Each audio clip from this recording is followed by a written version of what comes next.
This is Fat to Fierce. Welcome to the Confidence Chronicles. I'm your host, Amy English. Join me on this empowering adventure towards a healthier relationship with food, body, and self, one delicious bite at a time.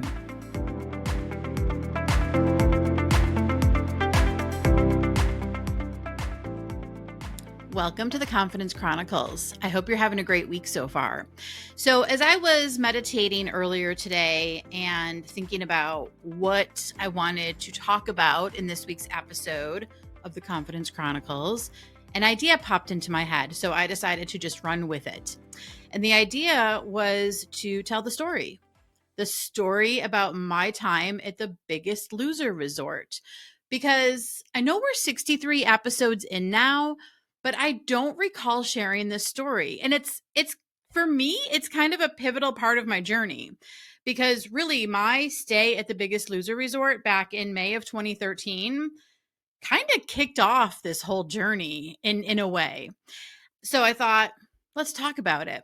When I tell you that I have done almost everything under the sun in an attempt to lose weight, I'm really not exaggerating.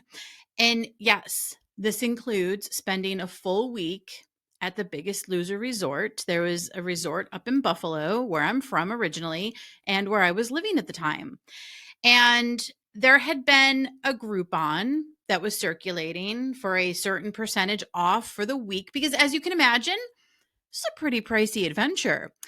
And I remember mentioning it to my husband and asking if there'd be any way for us to swing that, for me to do it. And he ended up getting it for me for Mother's Day that year. So amazing gift. Okay. Amazing gift. And so I went for the week, and it was nice because since I was so close, Garrett and the kids were able to come and visit me. There were a couple of times that they came in to visit, which was really sweet. And then I remember, because I was there through, it was either Friday night or Saturday, but I remember being able to leave because my kids at the time, they were in preschool. So they weren't even in school yet. They were in preschool, and I was able to leave on that afternoon, that Friday afternoon, to go and be present at their Mother's Day. They used to have a Mother's Day tea at the preschool that they went to. And so I was able to leave. That was the nice part about being local, is I was able to leave and do that. They were able to come and visit me, and it was really nice. Anyway, this week that I was there, it was incredible when I think back on it. You had all of your meals being prepared for you. I spent about 4 to 5 hours a day exercising. So they had all kinds of different workouts that you would sign up for, everything from running to hiking to swimming to just regular, cardio rooms. Just some of the most state-of-the-art equipment you can imagine. It really was amazing. And it was a lot of fun. And I met some of the most incredible people while I was there. And some people that I'm still in touch with today, which is phenomenal, thanks to, social media like Facebook, right? And they also had seminars. I remember several seminars throughout that week. There was one specific seminar that comes to mind, and it was targeted around emotional eating. And I just remember sitting, and the seminar was in, very much like a college, like a room you would think of, in college, like a lecture hall, right? A lot of seating, and then somebody at the front kind of teaching us. And this one particular lecture on emotional eating, they had keep in mind, okay, this is well before I ever discovered this is a coaching specialty. And well before I started working on my own journey to heal emotional eating. But definitely at this time, emotional eating is something that I struggled with, right? We know this. And just about everybody there struggled with it as well. And so we're at this lecture, and they gave us these stickies, like little different colored circles, stickies, like stickers. And the idea was like each color represented a different mood. I don't remember like what you were supposed to do, but it was something about putting the sticky when you were having that mood, and I don't know, somehow linking it to emotional eating. It was very complicated. I remember thinking in my brain at the time, and wasn't very effective. Okay. As was the case with most things, because I truly think that most people don't understand emotional eating, even people who are in the diet world, right? Who are in the weight loss industry, right? Because if you haven't experienced emotional eating yourself, right? We know a lot of people have. It's very common, but there's a lot of people who haven't. And when you haven't experienced that and you're trying to teach on it, it doesn't always resonate. Okay. At least that was my experience throughout my years of trying to figure this out. Right. Anyway, it didn't work. And I remember hanging onto those stickers for the longest time until finally one day, many moons later, I was cleaning out my desk in my office and just there were the stickers. And I'm like, yeah, that was pointless, and threw them away. Anyway, my point in sharing this is that it was a positive experience. I lost 8 pounds the week that I was there. But the most amazing part of my time at this resort, they had a spa, and you could sign up for different treatments, different spa treatments at your own expense, of course. And I signed up for two. I signed up for a foot detox, my first time having a foot detox. That was pretty cool. And I also signed up for something called an emotional release massage. Now, I'm someone who I haven't been to the spa in a long time, to be honest with you. But back in the day, I used to frequent the spa. I used to love getting facials, different types of massages. Hot stone massage is always my favorite.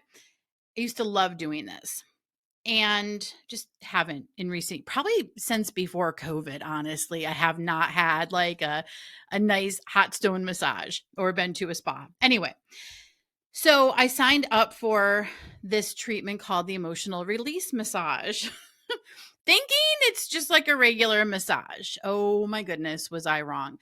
So what happened, it was probably the most amazing. Oh, I'm getting emotional talking about this. Okay, we're on to something good here. So it was probably one of the most incredible experiences of my life. Okay. So I had the foot detox first. That was really cool because like the water was black. If you've ever had a foot detox before, like it's pretty amazing. Anyway, then whether it was the next day or a few days later, I went in for this emotional release massage, not fully knowing what to expect, but thinking it was going to be somewhat similar to a typical massage. It wasn't anything like a typical massage. What happened during this emotional release massage is the woman who the practitioner, I laid down as one does for a massage, and she put her hands on my head, and we just kind of sat there for a moment, not fully knowing what to expect. And she proceeded to talk to me about my brain, the thoughts. She's like, it's like a ping pong machine up here. Your thoughts are constantly going, like nonstop. And I'm like, yeah. Isn't this the case for most people? Anyway, she kind of went through this whole process. And I remember she gave me a rock, and she said, I found this rock earlier and didn't know what I was supposed to do with it, but I need to give this to you. You need to hold on to this rock while we go through this experience. And so I've never had anything like this done before. Okay. This is before I entered the world of, woo woo alternative therapies. So I am just laying here thinking, what in the world is happening right now? But I play along because I'm curious. And I knew I was safe, right? I knew I'm in this like safe environment in this beautiful spot. I already had a treatment. Everybody there was lovely. I wasn't worried about anything like that. But I was like, what is even happening here? So she hands me the rock. I hold on to it. And all of a sudden, and she's just kind of doing some different maneuvers, like really around my head. and shoulders, neck, things like that. And not really massaging, but just kind of placing her hands. And she's talking to me and asking me questions. And as I'm kind of sharing with her what's going on in my head, I noticed that this rock in my hand just starts throbbing. And of course, then at this point, I'm emotional, right? I'm like, what is even happening right now? I don't know what's going on. But there were some really interesting things that she said to me during that experience. I'm getting emotional again. I'm getting emotional recalling this. It's been a long time since I've talked about this. But during that massage, she had said to me, if you don't stop with the negative thinking, you're going to get yourself sick. And I just remember laying there with this rock throbbing in my hand, thinking, ooh, perhaps I need to get a handle on this. Now, let's keep in mind that this is before I learned anything about life coaching or that life coaching even existed, okay? Prior to that, I had worked with different therapists over the years, which who had been, fine and helpful at times and things like that, but I knew I was in a negative space probably 80% of the time. A lot of worry, a lot of fear, a lot of what ifing. We've talked about that before. What ifing is never helpful. And, just always in that kind of negative, heavy space. And so she tells me, if you don't change this, you're going to get yourself sick. And so she proceeded, and I'm still holding onto this rock and it is throbbing. And at when she was finished, the rock stopped throbbing in my hand. Like, it was really weird. And, she sat me up and I was very dizzy, had drank some water. We talked for a while. She was a lovely woman. I'd always hoped I'd be able to find her again, but I haven't been able to. Anyway, went on my way, very tired after that. Okay. Well, what happened next kind of blew my mind. And I wasn't expecting to have my period while I was at the resort that week, but it just happened. And it was intense. It was after this emotional release massage, which I only mentioned that because it was just odd, right? And so then, went to the Mother's Day tea for my kids, wrapped up, had our final events at the resort, and then went on to live my life, right? And December of that year, by now, if you've listened to any of the previous episodes, you know what happened. In December of 2013, just 7 months later, I was diagnosed with breast cancer. And after I received the confirmation that I had breast cancer, after I had my temper tantrum and kind of started getting everything figured out, I had a thought. I need to go see her. I need to go see this woman who did this emotional release massage because it was just too freaky, right? And so I had reached out to the owner of the spa. And again, I'm local, right? Because I'm still living in Buffalo and this is where the resort is. And they snuck me in. They snuck me in to be able to go see her again because I wanted to have another emotional release massage with her now that I had just been diagnosed. And she saw me. She performed another massage and it was wild. It was just incredible. And I remember her telling me at the second massage. Now, keep in mind, this is 12 years ago? So it's been a minute, right? But at that second massage, I just remember her telling me, oh, this is going to make me emotional again. You're going to be fine. You're going to be fine. You caught this early. You're going to be okay. And I think what had happened in between the visit in May and then the second visit in December is her words really stuck with me. This idea that I was like nonstop thinking, nonstop negative thinking, nonstop worry, always in this like kind of place of stress and anxiety. And keep in mind, okay, this was nothing about weight loss. This was nothing about physical weight loss. If anything, this was the start of the mental and emotional weight loss, okay? So from the time of the first visit in May to the second visit in December, I'd really kind of hung on to her words. And I guess at that point is when I really started paying attention to, like, what am I thinking? Not realizing I was doing coaching at the time. So I saw her in December, had another great visit, and I just remember her saying to me, like, this is like, you get to decide, like, what you're going to do with this. You get to decide how you're going to move forward.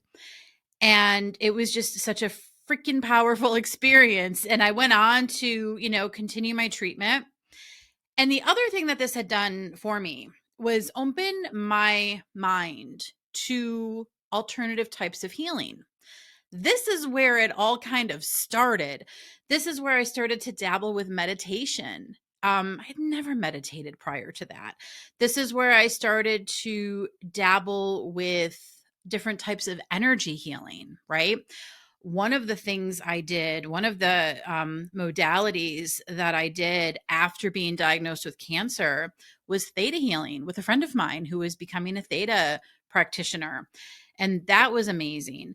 Now, it's important to note that I also went with traditional medicine, of course. I used both, right? So I was, in fact, I was at Roswell Cancer Center in Buffalo. That's where I had my treatment. So I definitely followed the more traditional route, but I also incorporated this alternative healing. And I truly believe that that was such an important piece in helping me really kind of work on my mental and emotional state along with the traditional medicine, right? It was very helpful for me.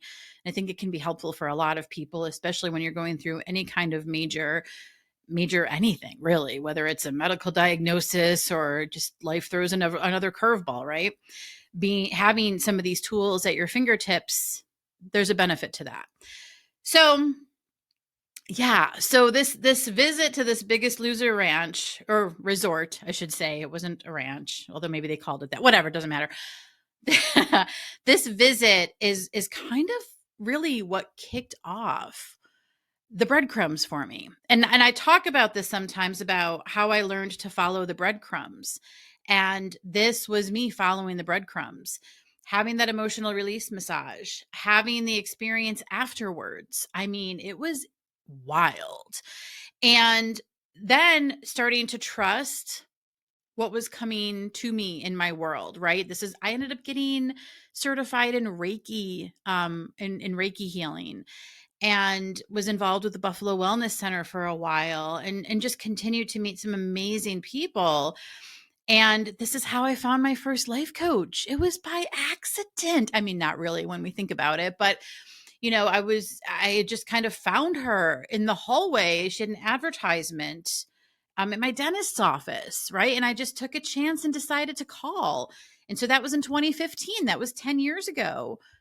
10 years ago this month, actually. March of 2015 is when I started working with my very first life coach, not knowing what the hell a life coach was. I just decided to take a chance. My point is, this experience helped me open my mind to see what else is out there, and how can I continue to take the best care of myself, even in the midst of a really scary diagnosis. And so, yeah, I just wanted to share that today.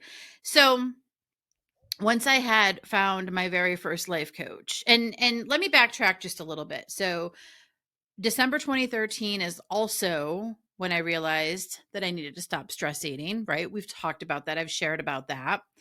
And it wouldn't be until March of 2015, when I started working with my very first life coach, that I started to understand more about the role of food in my world, the link between emotions and food, and really being able to start listening to my body, understanding my thoughts, and all that other stuff that goes into what is now Fat to Fierce.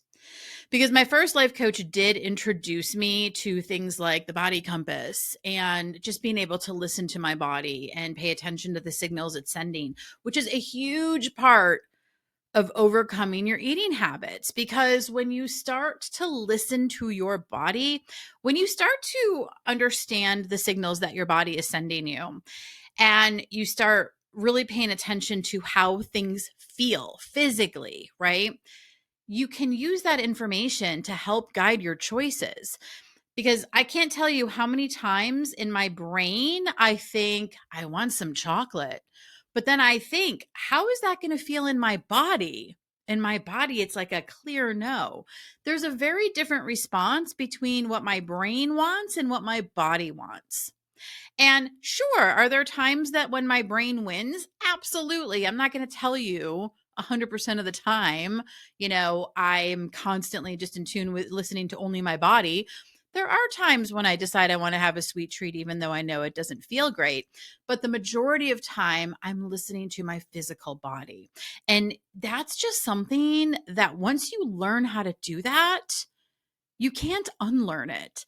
And so it's kind of an amazing thing to be able to consider your body's opinion or consider your body's choice in whatever it is you want to eat or want to do.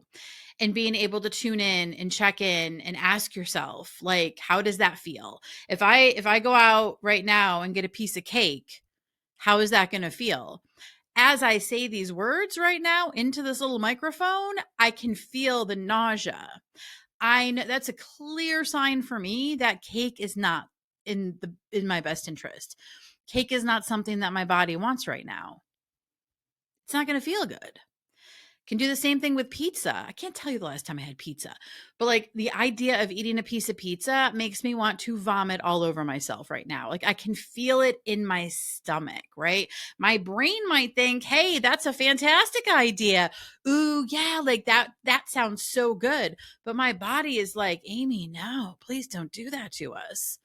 We don't want pizza. We don't feel good after we have pizza. It feels terrible."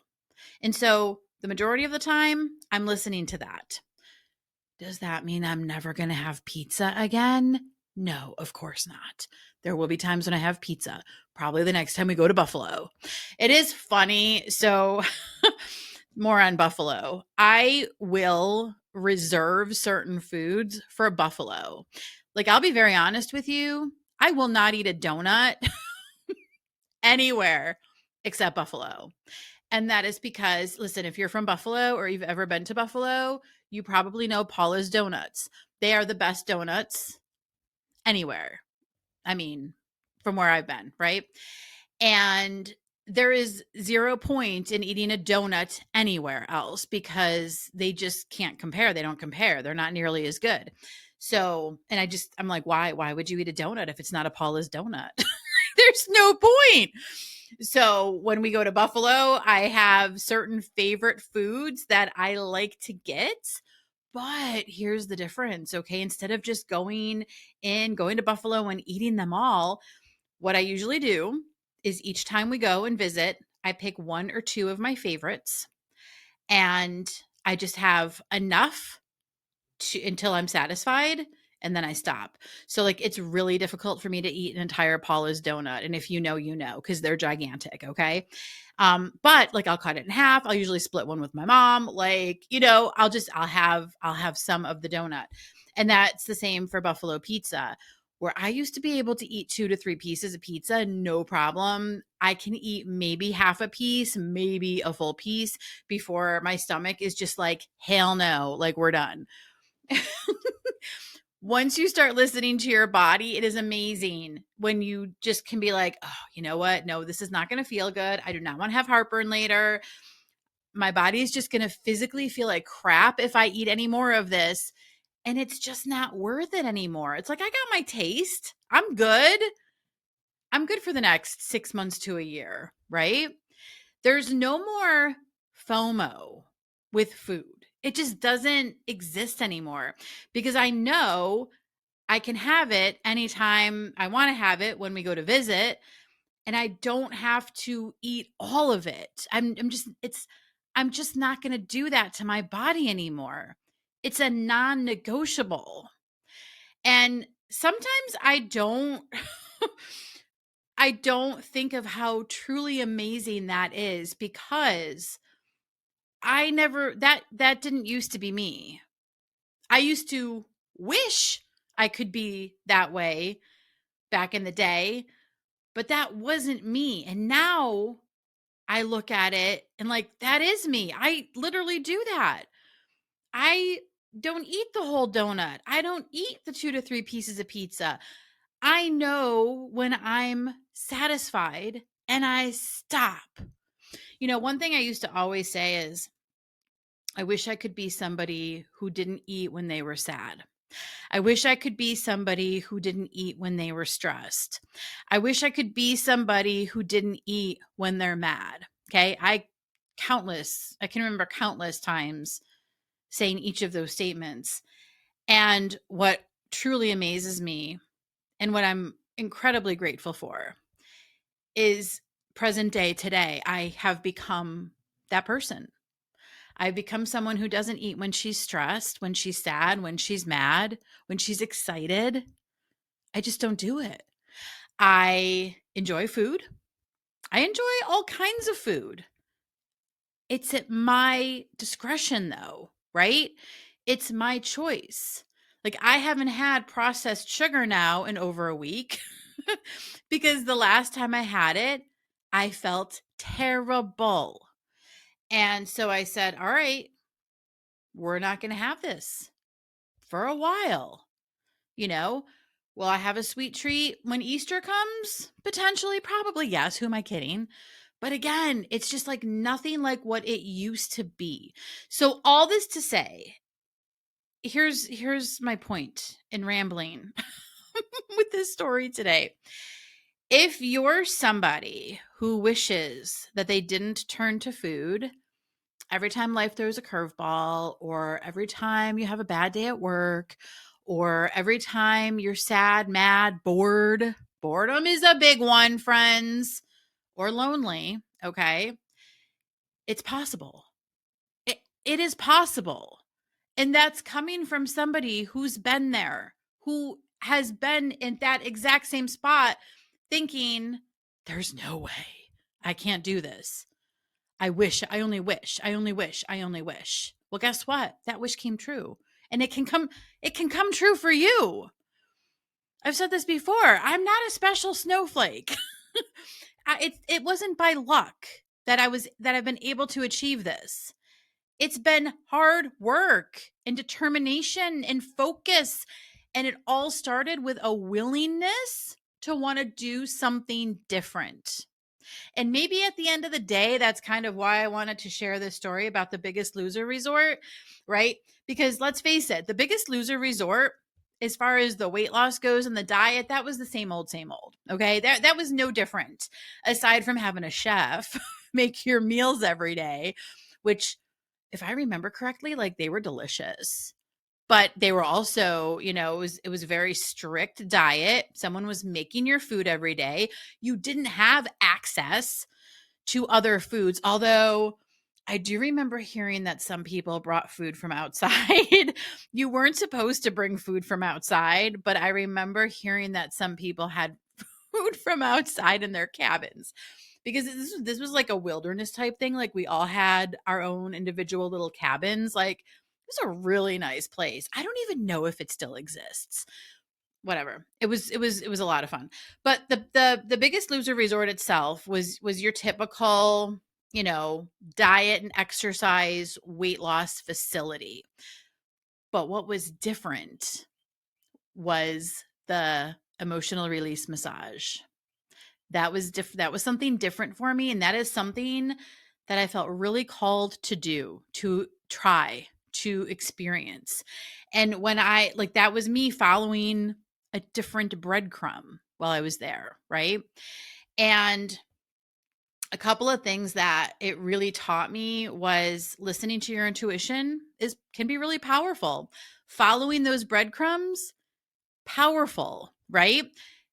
It's just being able to trust yourself and trust the voice. Me thinking about what I wanted to talk about on this episode today, remembering this whole adventure in The Biggest Loser and noticing that just kind of like popped up in thin air into my brain. And I was like, let's tell the story. Let's talk about it, because it really was the beginning of a complete and total transformation. A transformation that I am incredibly proud of. Because again, I was one of those people that wished I could change. And I made it happen.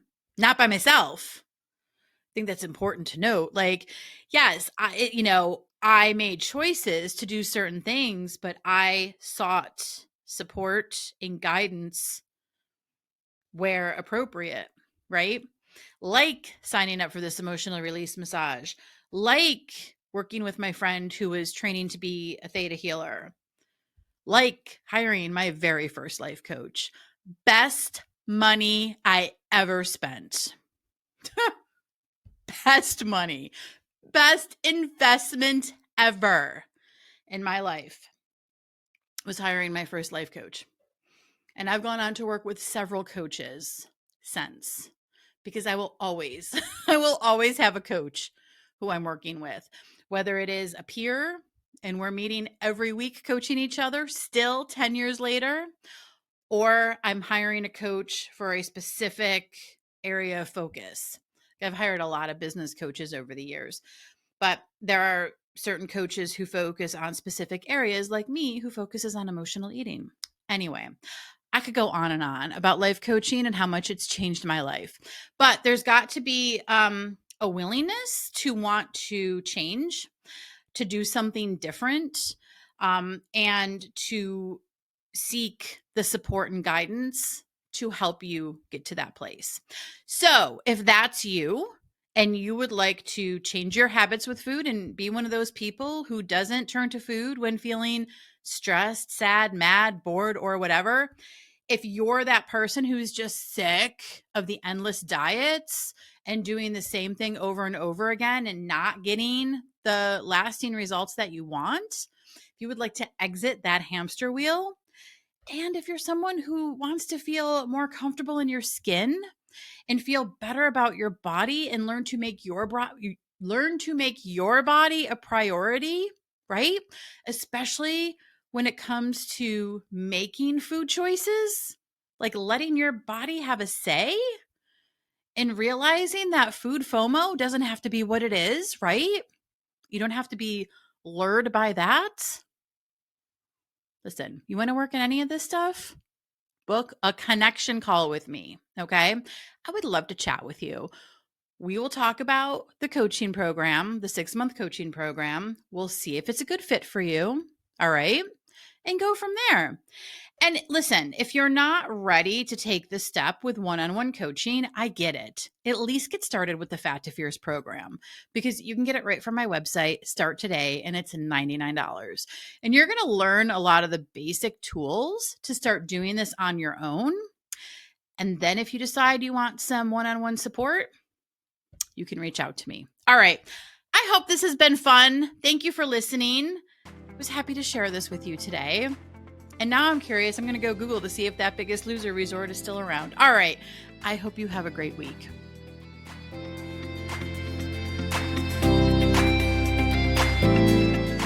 Are you ready to break free from stress eating and body shaming?